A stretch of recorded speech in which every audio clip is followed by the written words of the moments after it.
Então, já tive mais de uma semana com a dieta, com o tratamento. Eu quero falar muito de como foi essa semana. Provavelmente algumas pessoas podem até se identificar. O primeiro ponto de quem vai fazer uma dieta dessas é chuva de potinhos, porque eu gosto de organizar minhas coisas de maneira que eu gaste menos tempo por conta de filho, trabalho e a correria que é do dia a dia. Então, quando eu vi que os elementos da dieta, o que eu pude já deixar prontinho, bem temperado e congelado da maneira correta, eu já fui. A geladeira não cabe tanto potinho, então eu comecei a usar, fazer esse formato de, por exemplo, a carne moída, que tem uma refeição que eu posso fazer. Aí eu coloquei saquinhos de plástico, já no formato de coxinha, né? Que aí já colocar, ficar bonitinho, ficar a gotinha. Então, essa primeira semana foi muito de adaptação de processos, de métodos que não deixem a gente constantemente preso na cozinha organizando as coisas, né? Então, eu organizei muito essa parte de deixar a comida já congelada, pronta, dos potinhos. Salada, por exemplo, já deixo tudo lavadinho no fim de semana e acondicionada nos potinhos também, que aí é só ir recolhendo e pegando. E gostar de lavar vasilha, né? Porque uma das coisas que a gente não pode deixar quando vai fazer uma dieta dessas é que outras pessoas façam o serviço por nós, porque é ignorância. Tem que deixar os potinhos lavadinhos, mas depois que eu organizei a metodologia toda certinha, já ficou bem tranquilo. Essa semana eu já comecei sem nenhum grande problema, nenhum grande trabalho para nada. Para mim, eu faço sempre uma escala quando eu quero fazer escolhas para minha vida do que é mais importante. É um processo de sacrifício, de abandonar chocolate, abandonar doce, pão, que eu amo. Mas nessa escala de dor, o que eu preferia? Comer o chocolate ou tentar realmente um processo que pode melhorar minha qualidade de vida? Comer um pão, eu pus na balança. E como a dor foi maior que todos esses prazeres, porque são prazeres que a gente tem também, eu preferi abolir isso aí durante todo esse processo, justamente para eu conseguir um ganho maior para mim, que é a qualidade de vida. Na minha balança pesou mais isso. Não é fácil, obviamente, e eu passei por um processo inflamatório que eu ainda não sei do que foi, se foi rim, que foi, né, se foi garganta. Como eu sou muito alérgica à poeira e é uma época de muita poeira aqui no DF, talvez possa ter sido isso, ou da própria fibromialgia mesmo, mas eu começo a me levantar, a me sentir um pouco melhor. Eu já tenho então há quase 2 semanas sem os remédios psiquiátricos, fazendo as injeções de vitamina toda semana, né, a ozonioterapia. E eu senti um ganho muito grande. Em que? Em termos de energia. Se eu já não tivesse com esse processo inflamatório, talvez eu estivesse me sentindo ainda muito melhor. Mas realmente eu senti uma quantidade de energia chegando, uma animação. Até eu fiquei com os LEDs todos alertas, porque como eu sou bipolar, pode ser que a gente tem que tomar muito cuidado para poder separar o que é uma animação, uma energia genuína para a vida, para poder construir as coisas, do que é a mania, aquele momento em que a gente fica extremamente excitado, aí se sentindo dono do mundo, mas que aí já não é um bem-estar mesmo. Isso é um dos quadros, é um dos sintomas dessa doença. Então eu estou muito alerta a esses sinais todos. Mas o que eu senti foi realmente uma genuína disposição para o trabalho, para a vida, um bom humor. Claro, com todos aqueles momentos. A gente não pode nunca esperar, porque na vida não existe isso, 100% alegria, 100% bem-estar. Isso não existe. Quem procura isso acaba se afundando em drogas, em relacionamentos abusivos, tentando a qualquer preço viver uma realidade que não existe.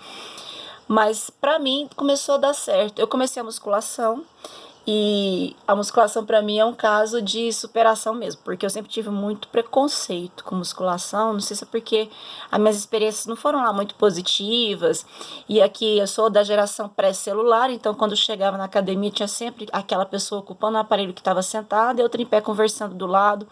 E eu gosto muito das coisas muito objetivas, muito marcadinhas. Eu não gosto de enrolar para fazer nada nessa vida. Talvez seja um traço de ansiedade, um traço de personalidade, tá? Aquelas coisas que a gente vai tentando se conhecer para identificar. Mas no processo, como o Braca falou, você pode ir tranquila que você tem que se concentrar no seu treino. Acabou, você vai embora. Não tem de ficar morando em academia, ficando 2 horas lá.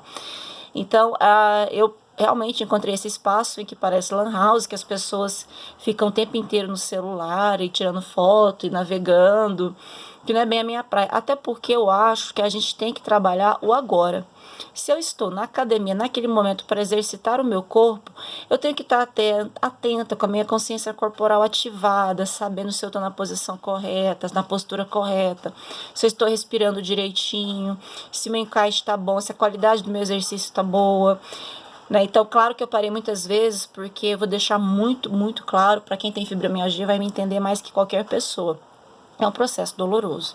Para a gente que já sente dor deitada, imagina fazendo exercício numa máquina que tem peso e repetição. Então, sentir queimar, uma dor constante, isso aí não é apologia a sentir dor, pelo contrário, mas é para mostrar que o processo não é lá assim as mil maravilhas, que às vezes a gente chega com muita expectativa de cura, e esquece que a cura é demorada e que até lá a gente vai somar as dores da nossa síndrome com as dores desses novos exercícios, porque são regiões que a gente não exercitou adequadamente ou não daquela maneira. Né? Eu, por exemplo, trabalhei muito com exercícios que usavam o peso do meu próprio corpo e agora eu estou num processo que as pessoas usam mais do que o peso do próprio corpo em muitos exercícios. Mas comecei assim, respeitando os meus limites e colocando um pouquinho a mais, porque eu também não vou querer fazer os exercícios iguais às pessoas que estão lá há anos, mas também eu não vou ficar com peninha de mim e diminuir o esforço. Isso é muito característico de quem sente dor. A gente acaba tentando fazer alguma coisa meio torta justamente para sentir menos dor, e aí que a gente erra, a gente economiza. Então, dentro daquilo que eu podia fazer, eu não economizei o esforço, nem a dor e nem o exercício. Eu realmente me cobrei. Que é fácil, não é mesmo. As pessoas têm lá o exercício, a dor do exercício, da respiração. A gente que tem fibromialgia vai somar a essa dor que já existe do exercício a nossa, que já é bem grande. Então somos realmente vitoriosas, mas nas pessoas vitoriosas, mas a gente é um super-herói tipo Bruce Wayne. Quem aparece é o Batman, né? Mas a gente mesmo, nosso esforço ali anônimo, cotidiano, ninguém nunca vai saber, a não ser a gente, aquele cara do lado que tá ali, fazendo força, ele nunca vai saber o que é fazer isso, mais uma dor imensa que a gente sente constantemente, somada a essa exaustão. A qualidade do sono, isso eu tenho que reconhecer, melhorou. Eu tenho um grande problema com remédio psiquiátrico, é que eles deixam os meus sonhos extremamente ativos. Eu já sou uma pessoa que sonha muito, mas eles ficam mirabolantes, assim, no mesmo tempo eu tô lutando contra um leão mágico, num exército de arqueiros, aí eu já tô fugindo de grandes ondas, e os meus filhos estão correndo um grande perigo, e tem uma casa que vai desabar, e as dores são muito reais nesse sonho. Se eu perco alguém nesse sonho, é uma dor real, eu sinto realmente o luto. E com a retirada dos remédios, paulatinamente, devagarinho, essa intensidade dos sonhos foi diminuindo, mas isso eu atribuo realmente à retirada dos remédios, mas a qualidade do sono, realmente eu tenho deitado, não tenho dormido assim, as sonhadas 8 horas, que toda pessoa que tem depressão, fibromialgia sonha, mas eu tenho tido uma qualidade muito melhor de sono, tenho deitado e dormido muito bem, assim, 3, 4 horas, às vezes eu emendo diretão, e o mais legal para mim é que eu me lembro, eu sei que eu sonhei, mas eu não me lembro do sonho, porque é sinal de que eu realmente estava descansando. Isso eu tenho que reconhecer, que em pouco tempo de tratamento o sono realmente já ganha uma qualidade. No meu caso, que além de todas as equisírias, ainda tenho essas hérnias na coluna, né? Eu tenho uma na L5, 2 na cervical. Eu acho que eram protusões na cervical, mas eu acho que viraram hérnia. Senti muita dor, não pelos exercícios, mas pela condição. Mas uma dica que eu dou é exatamente isso. Quem tem muita dor acaba fugindo do exercício, mas é justamente no exercício que a gente evita as outras dores que se acumulam, né? Tenta melhorar a questão da fibromialgia, mas quem tem problemas articulares somados juntos, problemas no joelho, de ombro, quanto mais o exercício bem organizado, bem direcionado, bem preparado, bem feito, melhor é a nossa qualidade de vida em relação às outras coisas que vão vindo em decorrência desse processo. Porque às vezes a fibromialgia, como ela é muito incapacitante, a pessoa se exercita menos e com isso outras partes, outros elementos do corpo também começam a adoecer. O sono foi bem, a parte dos potinhos agora eu já dominei, já comprei a panelinha antiaderente para poder fazer lá as minhas tilápias. Não vou passar qual é a dieta que eu tô fazendo, porque realmente a dieta é algo extremamente pessoal, eu não tô aqui para falar de milagres, mas de contar desse meu processo. E eu tenho tido ainda alguns problemas em relação a essa infecção de garganta, provavelmente, que eu tenho. Ontem eu fiz exercício, realmente, eu saio tremendo. Eu dou até aquela disfarçada, orgulhosa, né, de que, parei para beber água encostada aqui nessa máquina, mas é porque a gente sai realmente trêmulo. Mas o que é interessante, por exemplo, na sexta-feira eu estava exausta, tinha dado aula a manhã toda, e correndo atrás de menino, e que ir lá fazer as aplicações. Quando eu voltei para academia, eu já estava com a coluna, com dor, estava tudo arriado, estava muito ruim. Mas é aquela coisa do processo. Eu não sou lá uma heroína da força de vontade, mas eu sabia que o que eu tinha que fazer, eu fui lá fazer. Mesmo com esse processo de peso, de exercício, de repetição, eu me senti melhor. Achei estranho quando no final que eu fui fazer o aeróbico, que eu deixei a bicicleta para o final, eu estava me sentindo bem, assim, com muito menos dor. É engraçado porque quando a gente está com dor, seja de um exercício, de qualquer outra coisa, a gente evita a movimentação, e a movimentação às vezes melhora muito mais do que a gente ficar paradinho. E eu senti isso, tanto é que eu vim de casa para buscar os meninos no karatê, vim a pé e vim animadíssima. Existe sim uma explosão de serotonina quando a gente exige do nosso corpo, claro, dentro de um exercício que está lá para nos condicionar, não para fazer errado e nos ferir. E eu senti essa explosão de serotonina. No sábado eu fui para as aulas de dança do ventre, eu estava animadíssima, estava tão feliz de estar ali, de estar dançando, de ver meu corpo fazendo as coisas e tendo energia para fazer. Até agora o saldo tem sido positivo, mas eu quero deixar muito claro que não é um 100%, agora minha vida está perfeita, isso nunca vai acontecer, eu tenho plena consciência disso. Ontem mesmo eu já fiquei naquele buraco que só quem tem crise de ansiedade, síndrome do pânico, depressão sabe, eu fiquei bem mal, mas é aquela história de respirar, eu vim, deitei, fui ver porcaria, fui fazer uma massagem no pé, aí eu tenho todas as traquitanas aqui de massagem, fui dar meu jeito até conseguir me acalmar, fiquei na janela, que eu tenho um negócio de ficar fechado, então eu apaguei as luzes e fiquei aqui na janela, vendo o movimento, vendo as pessoas, levando um ventinho, consegui controlar. No geral, você vai ter as suas 2 horas por dia, no geral, no total, voltadas ou para atividade física, para preparação de alimento. Eu descobri que a dieta realmente é importante. Eu nunca dei muita atenção para a dieta, mas realmente... E aí vai para cada um. O que no seu organismo, qual alimento que desencadeia um processo inflamatório e tal. As dores da fibromialgia continuam. Eu, por exemplo, tenho muitas roupas que eu gostaria de usar e essa semana eu tenho certeza que não vai sair nenhuma do guarda-roupa porque eu não estou aguentando peso, não estou aguentando uma jaqueta jeans em cima de mim, porque a agonia da pele ainda é muito grande. Às vezes a roupa é muito pesada, ou então às vezes uma legging que fica encostando muito na perna, tocando muito, tudo me incomoda. As dores acabaram? Não. Elas diminuíram a intensidade em vários momentos? Não, às vezes elas estão tão grandes quanto antes. Existiu uma melhora, assim, em vários momentos em que meu corpo não está doendo tanto? Sim. Houve uma melhora na qualidade do sono? Sim. Estou perto do ideal, mas nem de longe estou perto do ideal. Mas eu estou abraçada com o processo. E realmente eu tenho sentido algumas diferenças, não só físicas, que a gente também é vaidosa, né? E vê que o corpo realmente responde a tudo isso, fisicamente, esteticamente. Mas eu me sinto mais confiante, justamente porque eu estou me sentindo capaz com todos os percalços, os sofrimentos psíquicos, psicológicos e físicos, de realmente cuidar de mim e tentar ao máximo dar o meu melhor para mim mesma, que isso é algo que a gente já faz para todo mundo, a gente nem questiona quando tem que se sacrificar para filho, para família, para mãe, para marido, mas quando a gente faz pra gente tem medinho, né, Gandalf? Né, gostoso. E aí eu tô realmente dedicada a mim e não tô achando isso egoísta. Inclusive, eu acho que eu vou ser uma pessoa muito melhor a partir do momento que eu puder dormir bem, que eu puder sentir menos dor, que eu puder acompanhar mais as atividades das crianças. Eu tenho muita esperança. É o que eu digo por enquanto. Por enquanto, eu acho que está sendo bem promissor. Mas eu já fiz a segunda semana de aplicações, mas foi a minha primeira semana de dieta completa mesmo.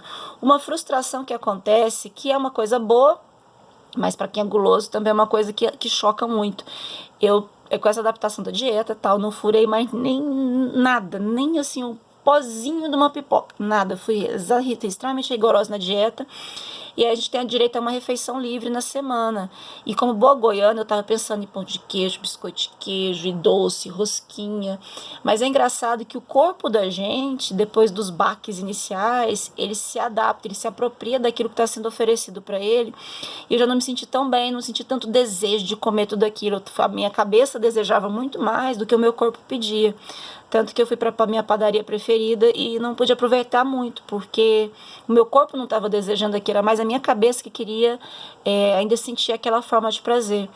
E isso é uma lição interessante porque pode mostrar que depois de um processo de adaptação, se a gente tem disciplina necessária, o nosso corpo, ele é essa máquina adaptativa que, claro, que ele vai estar sempre procurando aquilo que é melhor para ele. O melhor para ele, às vezes, se ele estiver viciado em gordura, em açúcar, em remédios, em cigarro, né, um corpo que foi desviado do seu funcionamento natural, ele não vai pedir coisas boas porque ele está viciado nisso.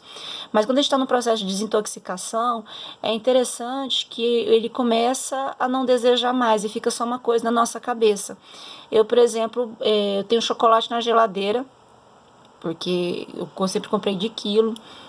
Passo por ali, pego minhas vasilhinhas, meus potinhos, meus saquinhos, não sinto aquela vontade absurda. Eu ainda sinto muita falta de fruta, porque eu comia fruta o dia inteiro. E agora eu tenho direito a 2 frutas por dia, né, em horários separados, organizadinhos e tal. É a única coisa que eu ainda sinto muita falta, porque toda hora eu tava com uma banana, uma maçã, uma laranja, com alguma coisa na mão para comer, que talvez também fosse dessa urgência minha com açúcar. Mas é fé. Fé, confiança e ter muita certeza que esse sonho que toda pessoa que vive com dor crônica tem de um dia se sentir assim, a Branca de Neve cantando com os passarinhos, andando como se não tivesse peso, isso não existe, é uma idealização que a gente tem, porque como a gente está com dor o tempo inteiro, o nosso olhar tem um filtro da dor.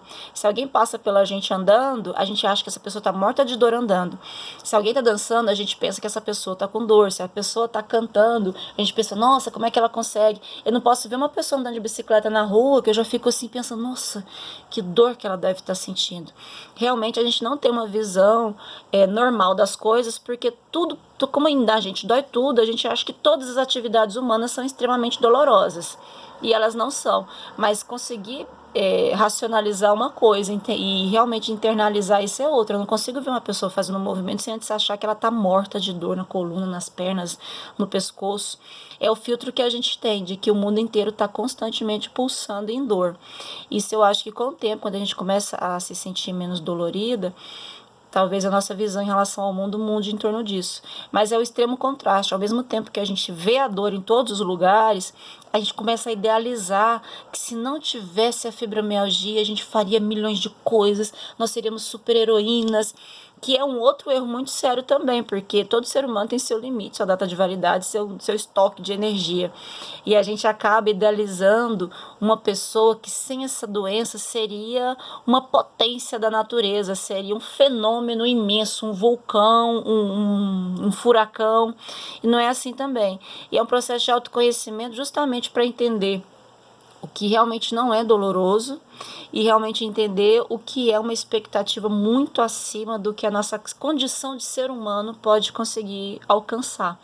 E eu tenho que lidar muito com essas expectativas e com a frustração que isso vem, porque como a gente idealiza um superpoder, se não tivesse fibromialgia, a gente se sente, me desculpa a expressão, mas a gente se sente uma merda, porque a gente não consegue cumprir com tudo aquilo que a gente achava que seria capaz, e a gente faz promessas que não vai cumprir.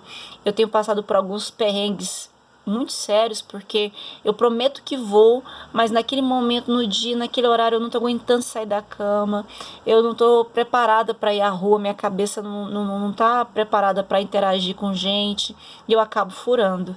E isso é uma coisa muito típica de quem tem essas síndromes que são crônicas, né? Seja a depressão, seja a fibromialgia, é de que a gente nunca vai. É minha grande meta, meu grande sonho agora, à medida que o tratamento evolui, espero que eu evolua bem, é de ir. Né? Tem um evento, eu quero muito ir, eu marco que vou, eu faço compromisso com as pessoas e não vou.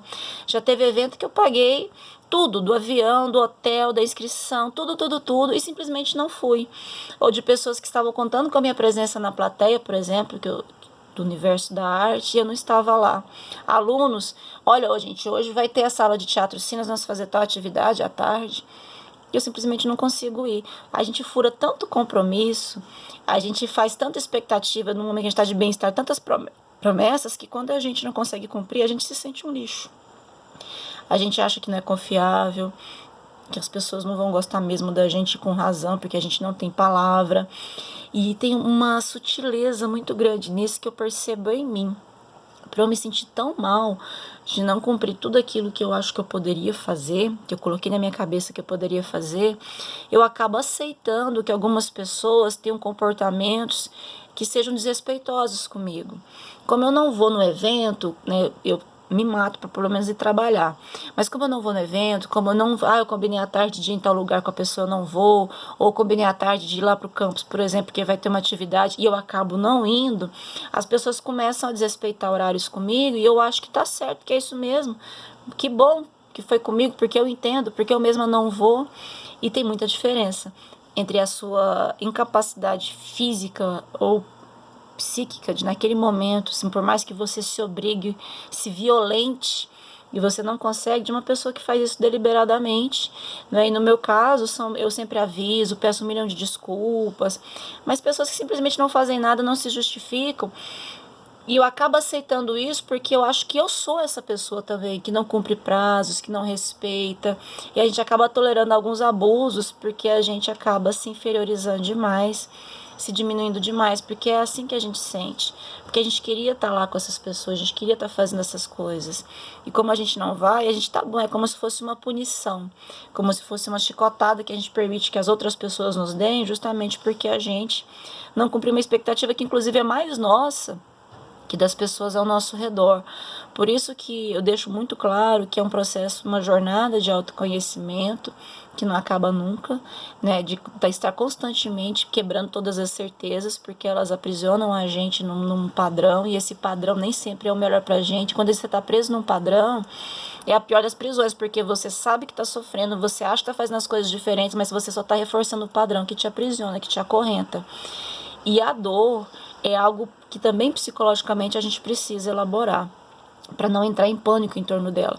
Como a gente tem uma sociedade que nos aperta constantemente para sermos felizes a qualquer preço, sermos bem-sucedidos, termos uma autoestima imensa, sabe o que acontece? Acontece que a gente acaba se punindo por qualquer coisa, deixando que as pessoas nos desrespeitem por qualquer coisa e achando que a dor deve ser evitada a qualquer preço. Eu vou dar a minha experiência pessoal, tanto de vida, experiência de vida, quanto das síndromes que eu sou portadora.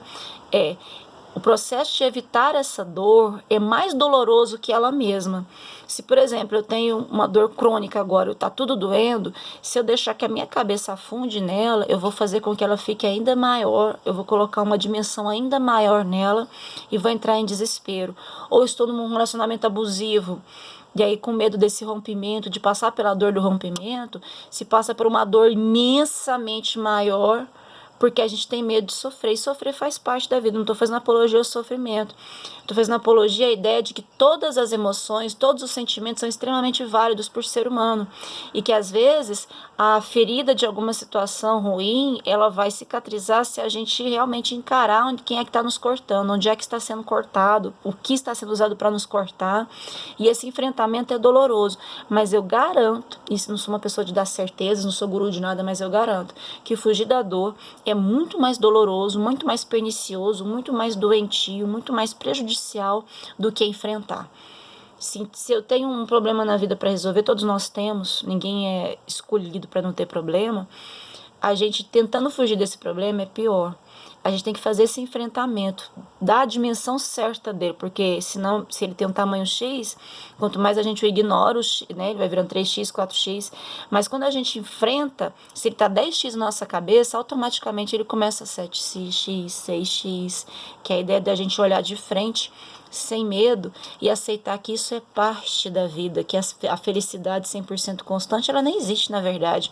É uma escolha do que a gente pode admirar na vida. Eu, por exemplo, sou igual uma antiga personagem da escola do professor Raimundo, que ficava assim, ai professor, hoje eu vi uma florzinha, eu vi um passarinho, eu sou dessas. Eu tô andando de repente, nossa gente, olha o cabelo daquela menina, que coisa linda. Olha essa florzinha aqui no meio da calçada, que legal. Olha como o sol ficou batendo ali. Parece coisa de autoajuda besta.